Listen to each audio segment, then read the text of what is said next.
ఒక బందకి పంచబొత్తుగా ఆ ద్రౌపది పరిహసించుకయా దుశ్శాసన అన్నా ఈ పరాభవానికి తగిన ప్రతీకారం జరగవలసిందే పగ సాధించవలసిందే అన్నా ఈ పగ సాధించడానికి మూడు తమ్ములున్నాం ఈ కౌరవానికి బంధవాడున్నాం కాదు దుశ్శాసన అది వాళ్ళ కాదే కాదు భీష్మ ద్రోణ కృపాస్వతమ్మ బాహులిక సోదర రాజుపంలో వీరాది వీరుల పరిచితైన ఈ అవమానం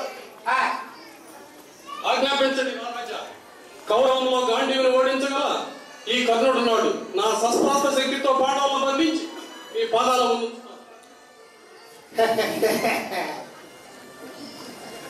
అది నీ వనుకున్నంత సులభము కాదు కన్నా.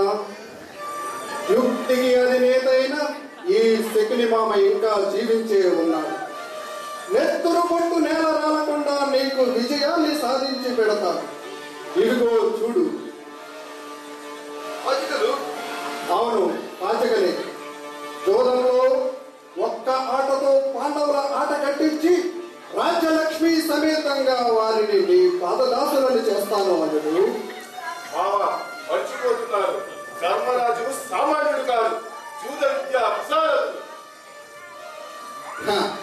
ఇవి అందరూ ఆడే పాచకులు కావాలడు.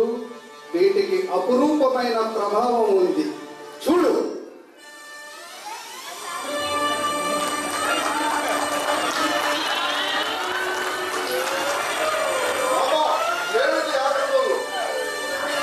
రాబోయే పాండవుల విషాద గీతాన్ని నా పాచికలు ముందుగానే సూచిస్తున్నాయి. మనం పలకమన్న పందెం పలుకుతాయి. బావా నీ ప్రావీణ్యం ప్రశంసనీయం.